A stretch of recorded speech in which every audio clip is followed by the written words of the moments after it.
तो जो लोग चले गए उनसे तो आपको पता है, लेकिन जो नहीं गए वही आपके लिए चैलेंज बने हुए हैं। इसलिए एक कहता है 15 मिनट के लिए हटा दो, उसकी ख्वाहिश पूरी की। गुजरात में 15 मिनट नहीं 10 मिनट के लिए हटी थी। मैं बार बार जिस चीज से डर रहा हूं, एक ऐसा समाज जिसकी प्रवृत्ति में नहीं है ये कि वो किसी के खिलाफ बुरा भी सोचे। उसके शास्त्रों में कहीं कोई ऐसी बात नहीं कही गई है। जो सुबह उठ के पेड़ को, सूरज को भी पूछता हो, जमीन को भी पूछता हो, उस समाज को इन परिस्थितियों ने अगर हिंसक बनाया और 1% लोग भी हिंसक हो गए तो आतंकवाद का नाम 24 घंटे में पता चल जाएगा। पुरानी पीढ़ी चली गई है, पुरानी पीढ़ी ने बड़े दर्द झेले हैं, सब कुछ के बाद चली गई है। लेकिन ये जो पीढ़ी आई है ना, जिसके हाथ में एक छोटा सा मोबाइल है, उसको सच पता है। इतनी इंफॉर्मेशन है उसके पास कि अब झूठ नहीं बोला जा सकता, अब छुपाया नहीं जा सकता कि लाल बहादुर शास्त्री की हत्या हुई थी या वो मरे थे। सबको पता चल गया है। इसी देश में, आप ही के राज्य में और आप ही के शहर के लोग फिल्में बना रहे हैं। लोगों को पता चल गया है कि सुभाष चंद्र बोस ने 21 अक्टूबर 1943 को अगर भारत की आजादी की घोषणा कर दी थी और 11 देशों ने उसको मान्यता दी थी, जिसमें यूएसएसआर जैसा देश था, लेकिन 43 से क्या हुआ कि 47 तक वो शख्स कहीं इधर ना आ जाए, क्योंकि जो लोग ट्रांसफर ऑफ पावर में, जिनका ट्रांसफर होकर कलेक्टर बनना था, जिन लोगों को, वो तैयार बैठे हुए थे। उनको लगा कहीं ये आ गया तो हमारी तो दुकान बंद हो जाएगी, लिहाजा सुभाष चंद्र बोस को गायब कर दिया आपने। सुभाष चंद्र बोस के बारे में नहीं पढ़ाया गया। आप सिर्फ इंडियन नेशनल आर्मी के बारे में पता चल जाएगा तो आपको पता होगा कि कौन लोग हैं वो। उस इतिहास को पढ़ा दीजिए भाई। और जैसे जैसे ये इतिहास ढूंढा जा रहा है, जैसे जैसे ये बातें की जा रही हैं, वैसे वैसे आप देखिए कि हमले की ताकत जो है वो हो तो रहा है, लेकिन कन्विक्शन कम है और रस्म अदायगी ज्यादा है। आपके शहर में हिंदुस्तान का सबसे बड़ा हीरो, जिसके किसी करिश्मे को कहीं किताबों में या कमरों के अंदर नहीं बताया गया, उस आदमी का नाम है वीर सावरकर दामोदर।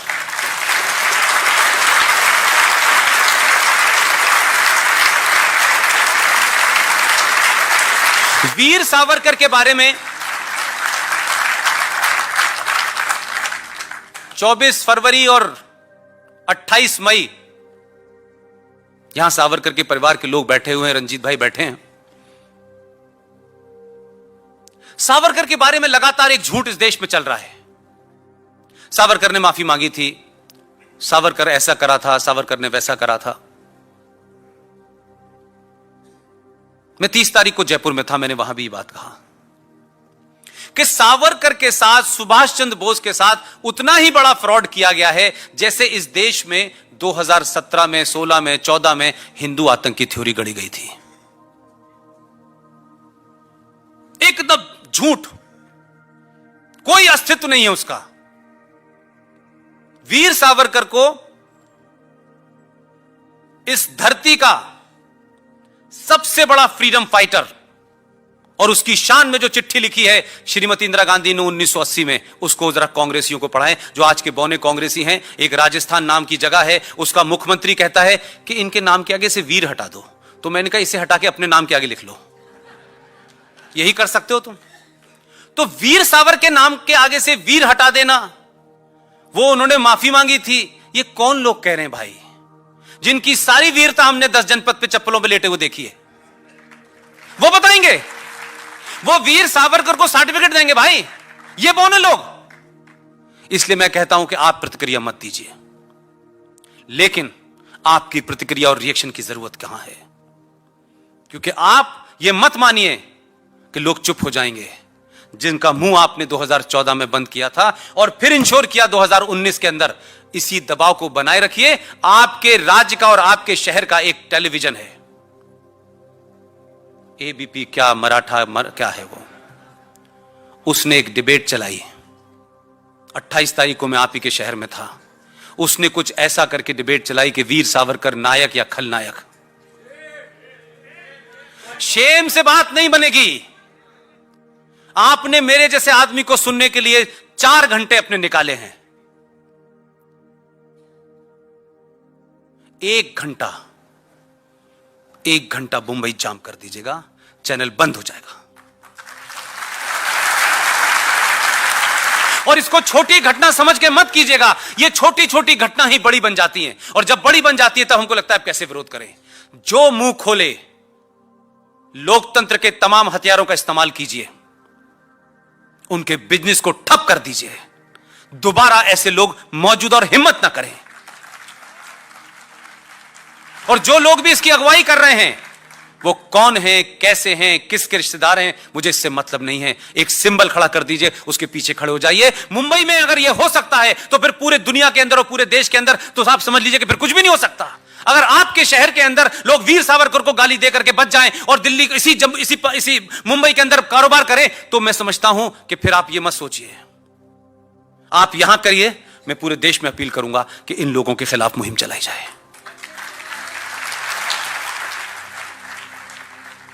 सावरकर के इतने सारे संस्थान हैं, रंजीत भाई भी बैठे हुए हैं।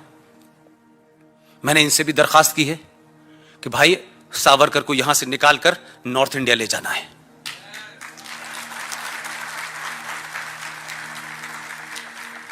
और आप देखिए कमाल, एक आदमी ईस्ट में बैठा हुआ है और एक आदमी वेस्ट में बैठा हुआ है।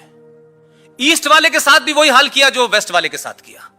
एक तरफ सुभाष चंद्र बोस को दफन कर दिया, दूसरी तरफ वीर सावरकर को दफन कर दिया इन्होंने। लेकिन बीच में वो कहते हैं ना, बीच के आदमी का तो पता नहीं चलता ना वो कौन है। वही हाल है। ये छोटी छोटी घटनाएं, आपको इस पे अपना रिएक्शन देना है, और रिएक्शन देने से ये दहशत पैदा करिए।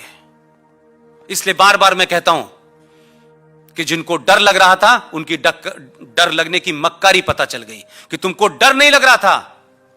तुम इस देश को डराना चाहते थे, लेकिन इस देश ने तुमसे 1000 गुना बड़ा डर पैदा कर दिया है। लिहाजा डरते रहना जब तक तुम्हारी नस्लों को ध्यान ना हो कि तुमने 700 साल तक क्या किया है। ये जो रहम और इमीडिएट हमारे अंदर एक दरिया दिली पैदा हो जाती है कि ना, ये गलती दोबारा नहीं होनी चाहिए। इतिहास आपको बार बार मौके नहीं देता है। कुछ क्षण होते हैं, पूरी दुनिया का माहौल ऐसा होता है। उन लम्हों के अंदर कुछ फैसले ऐसे होते हैं जो सदियों तक याद रखे जाते हैं। ये पूरी इस वक्त पूरे देश के अंदर जो पावर जनरेट हुई है, जो समाज के अंदर राष्ट्रवाद की चेतना जगी है, ऐसी तो आजादी में भी मुझे नहीं लगता कि हुई होगी। इसलिए जो जिस हैसियत में है, अगर वो करोड़पति है तो वो अपना धर्म निभाए, और जो बेरोजगार है वो अपना धर्म निभाए। ये कोऑर्डिनेशन होना चाहिए। ये नहीं होगा कि कुछ बेरोजगार लोगों का काम है भारत माता की जय लगाना, कुछ बेरोजगार लोगों का काम है कि कुछ लोगों को का काउंटर करना। हर एक की जिम्मेदारी है, हर जगह होगा। एक मां की भी जिम्मेदारी है, एक बच्चे की भी जिम्मेदारी है। अपनी अपनी जिम्मेदारियों से मत भागिए और सवाल वो उठाइए जो इस संविधान और इन अदालतों ने जिनके साथ फ्रॉड कर रखा है। लिहाजा यह नहीं हो सकता कि मुसलमान, अरे यह कैसे हो सकता है। नहीं, यह ऐसे ही हो सकता है, यह ऐसे ही होगा, यही होगा। अब यह नहीं होगा। अगर आपको भारत की संस्कृति से, इस देश से प्यार है तो वंदे मातरम आपको कहना पड़ेगा।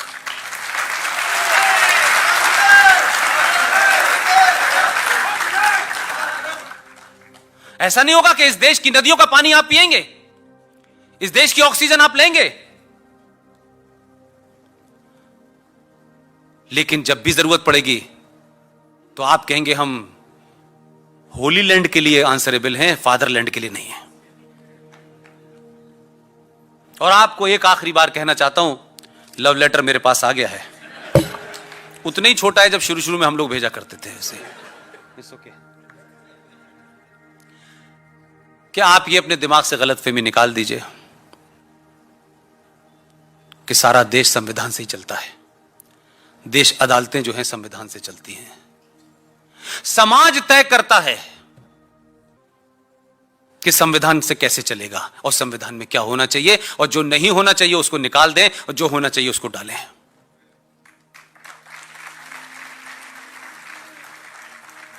लिहाजा यह शब्द अल्पसंख्यक हमेशा के लिए खत्म होना चाहिए। 21 करोड़ लोग अगर इस देश में अल्पसंख्यक हैं तो मुझे फिर इस बात पे ताज्जुब होता है कि फिर बहुसंख्यक कहां है।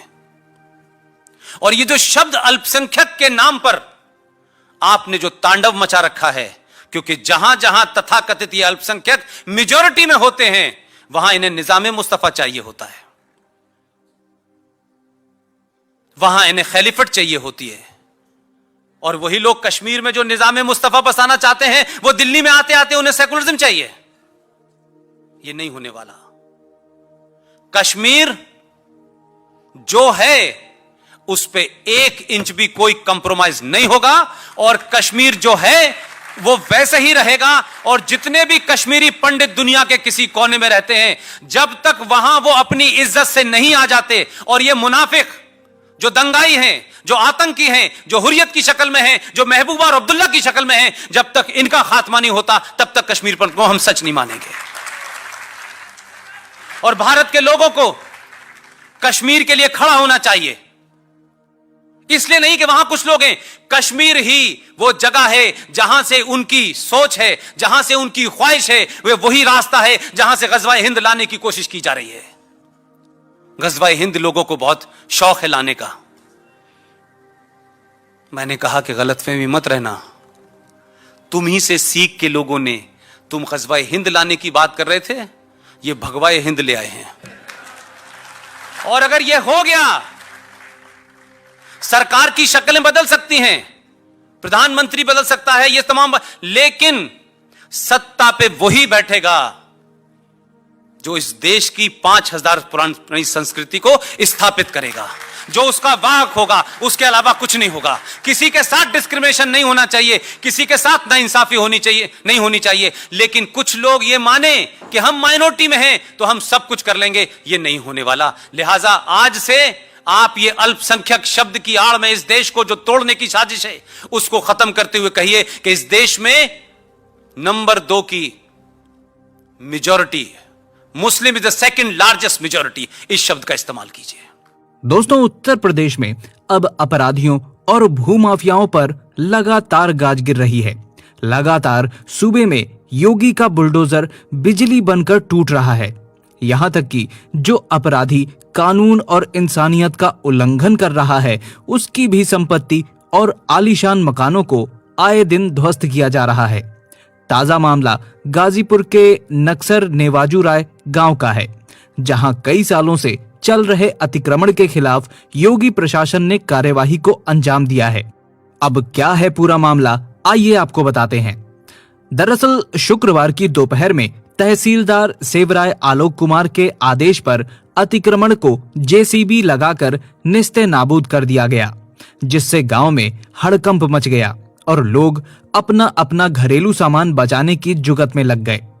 बता दें कि जिले के हाई कोर्ट के आदेश के मुताबिक नक्सर नेवाजू राय के गाटा नंबर 635, 655 नंबरों को सालों से अतिक्रमण करके झोपड़ी और मकान का निर्माण कार्य करके कब्जा किया गया था, जिसके चलते गांव में पानी आने की समस्या हो गई और पूरा रास्ता ब्लॉक हो गया।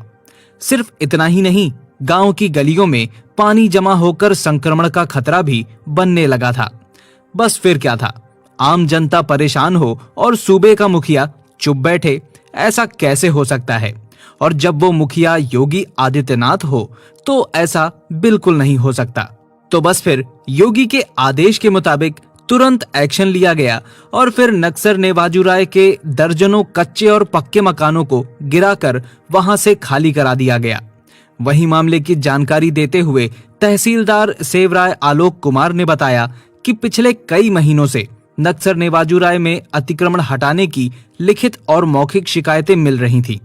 कहने के बाद भी जब लोगों ने अतिक्रमण नहीं हटाया, तब जाकर उच्च अधिकारियों के आदेश पर शुक्रवार को नक्सर व राजस्व की टीम बनाकर अवैध निर्माणों को हटाने के लिए बुलडोजर खड़ा कर दिया गया और अवैध निर्माणों के सामने बुलडोजर खड़ा करके मिनटों की कार्यवाही में सभी को धूमिल कर दिया गया। इस कार्यवाही पर और एक्शन पर आपकी क्या राय है, हमें कमेंट बॉक्स में जरूर बताएं। दोस्तों, वीडियो में बताई गई बातों से अगर आप भी सहमत हैं तो वीडियो को लाइक करने के साथ साथ ज्यादा से ज्यादा लोगों तक शेयर करें, क्योंकि जागरूकता फैलाने से ही फैलती है। और अगर आपने अभी तक हमारे YouTube चैनल अखंड हिंद को सब्सक्राइब नहीं किया है तो अभी सब्सक्राइब करें, क्योंकि आपका साथ भी बहुत जरूरी है। मिलते हैं एक और नई वीडियो में, तब तक के लिए आप अपना और अपनों का ख्याल रखें। वीडियो को अंत तक देखने के लिए आपका बहुत बहुत धन्यवाद। जय हिंद, जय भारत, वंदे मातरम।